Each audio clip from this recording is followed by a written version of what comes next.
सांसद स्मृति ईरानी ये कार्यक्रम में पहुंचे और स्मृति ईरानी ने राहुल गांधी के अमेठी से चुनाव लड़ने के सवाल पर कहा कि लोकतंत्र में कोई कहीं से भी चुनाव लड़े, उन्हें फर्क नहीं पड़ता, लेकिन जिन्होंने पहले अमेठी की जनता का अपमान किया, क्या जनता उन्हें माफ करेगी?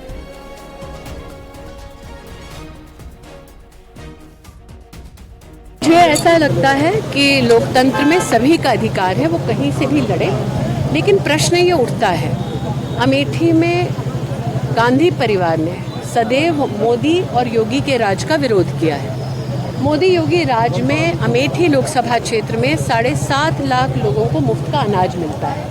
क्या गांधी परिवार को लगता है कि गरीब अपने अधिकार का अनाज छोड़ देगा मात्र इसलिए ताकि गांधी परिवार पनप सके? क्या गांधी परिवार को ये लगता है कि अमेठी का 5 लाख किसान अपना सालाना 6,000 रुपया छोड़ देगा मात्र इसलिए ताकि गांधी खानदान का नाम चमक सके? क्या गांधी परिवार को ये लगता है कि अमेठी में 90,000 परिवारों को जीवन में पहली बार घर मिला, घर की चाबी मिली? क्या 90,000 लोग अपना घर त्याग देंगे मात्र इसलिए कि गांधी परिवार का घर बस सके? क्या अमेठी में आज 3 लाख लोगों को जीवन में पहली बार शौचालय मिला?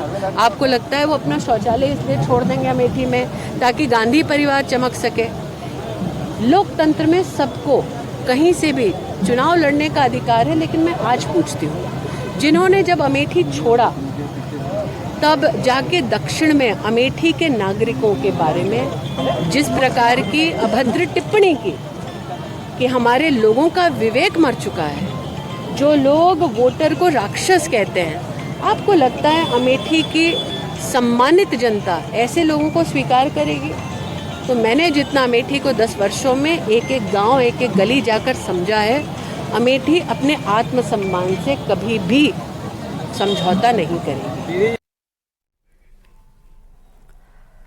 अमेठी के रण में कभी राहुल गांधी वर्सेस स्मृति ईरानी था, लेकिन 2019 के हालात बदल गए हैं। अब स्मृति वर्सेस राहुल की लड़ाई है और आज वो तस्वीर भी सामने आई जब कांग्रेस के प्रदेश अध्यक्ष शक्ति प्रदर्शन कर रहे थे तो दूसरी तरफ स्मृति ईरानी जनता का दुख दर्द सुन रहे थे।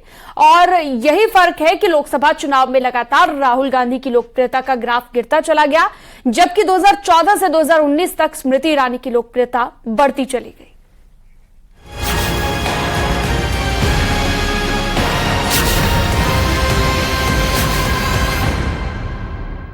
वो सीट जिस पर 1967 से गांधी परिवार का दबदबा रहा, वो सीट जो संजय गांधी, राजीव गांधी और सोनिया गांधी की रणभूमि रही, उसी सीट को साल 2019 में राहुल गांधी गंवा बैठे और इस सीट पर भगवा लहराकर स्मृति ईरानी ने साबित कर दिया कि काम जमीन पर हो तो हवाई बातें हवा में उड़ जाती है। क्योंकि जिस शिद्दत से स्मृति ईरानी ने 2019 के रण में अपना सिक्का जमाया था, वो अंदाज 2024 में भी दिखने लगा है, जब वो अपनों के बीच दुख दर्द बांटती नजर आई।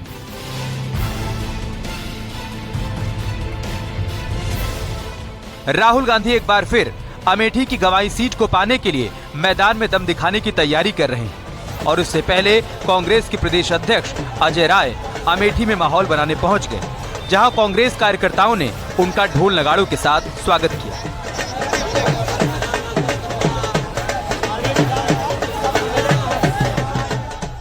राहुल गांधी ने कभी चुनाव जीतने के लिए, कभी कांग्रेस पार्टी ने, खासकर गांधी परिवार ने कभी झूठ नहीं बोला। चुनाव हारना हम स्वीकार करेंगे, पर जनता से हम गलत वादे करें, हम गलत बात बोलें, झूठ बोलें। हम अभी जब महंगाई थोड़ी सी चीज़ें रही तो स्मृति ईरानी गले में माला डाल के घूम रही थी आलू प्याज का, आज टमाटर का देख लें क्या स्थिति है। एक ही दिन अमेठी की सांसद स्मृति ईरानी और कांग्रेस प्रदेश अध्यक्ष का दौरा ये बयां करने के लिए काफी है कि अमेठी का रण इस बार भीषण होने वाला है। लेकिन अगर दोनों तस्वीर पर नजर डालें तो एक तरफ शक्ति प्रदर्शन है तो दूसरी तरफ जनता के बीच स्मृति ईरानी का दुख दर्द बांटना। और अमेठी की जनता स्मृति ईरानी के इसी अंदाज की दीवानी है, जिसकी तस्वीर 2019 के चुनाव में दिख चुकी है। 2019 में स्मृति ईरानी को अमेठी से जीत मिली थी। स्मृति ईरानी ने राहुल गांधी को 55,120 वोटों से हराया था। स्मृति ईरानी को 4,68,514 वोट मिले थे और राहुल गांधी को 4,13,394 वोट। और इस हार के बाद राहुल गांधी दोबारा अमेठी नहीं गए, लेकिन इस बार फिर राहुल गांधी अमेठी से चुनाव लड़ने की तैयारी में है। उससे पहले कांग्रेस की प्रदेश अध्यक्ष अमेठी के रण में प्रचार प्रसार के लिए उतर चुके हैं।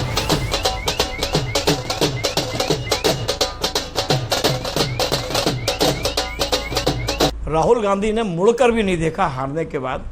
2019 के चुनाव में जिस तरह राहुल गांधी को पराजय मिली और स्मृति ईरानी एक भारी मतों से जीती और जीतने के बाद राहुल अमेठी छोड़ के चले गए, तो अमेठी की जनता ने स्मृति ईरानी को आशीर्वाद दिया।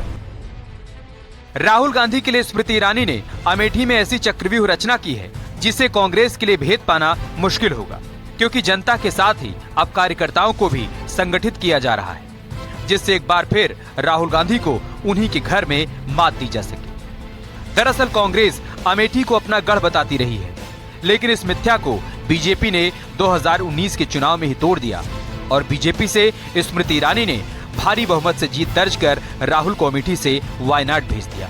हालांकि 2024 की चक्रव्यूह में गेम बदल सकता है, बशर्ते गठबंधन के तहत अखिलेश भी राहुल को अमेठी में समर्थन दे। यूपी कांग्रेस के नए बॉस अजय राय के बयान के भी यही मायने हैं, लेकिन समाजवादी पार्टी की तरफ से अगर गायत्री प्रजापति की पत्नी ने ताल ठोक दी तो अमेठी में कांग्रेस के ताबूत में आखिरी कील भी स्मृति ईरानी ही ठोकेंगी। इसमें न शक है और न शंका।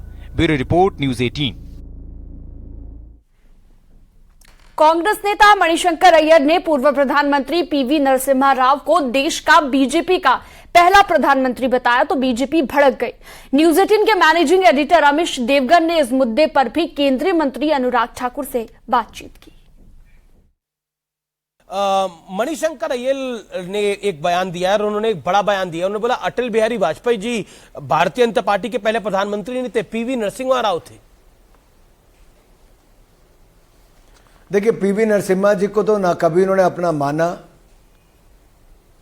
और जिस तरह का व्यवहार कांग्रेस ने अपने कुछ नेताओं के साथ किया जो गांधी और नेहरू परिवार की नहीं सुनते थे, वो देश ने देखा है। या तो उनके दरबारी बन के जियो जी, तब आपके ऊपर प्रश्न चिन्ह खड़ा नहीं करेंगे। अगर आप दरबारी नहीं हो तो आप कभी कांग्रेस वाले आपको अपना नहीं मानते। लेकिन दुख की बात यह है जी, आप किस व्यक्ति की बात कर रहे हो जो देश के प्रधानमंत्री मोदी जी को क्या कहता है, बार बार अपमानित करता है, जिन्होंने कभी अटल जी से लेकर भारतीय जनता पार्टी के नेताओं के बारे में कभी अच्छे शब्द ही ना कहे हो, जो पाकिस्तान में जाकर गले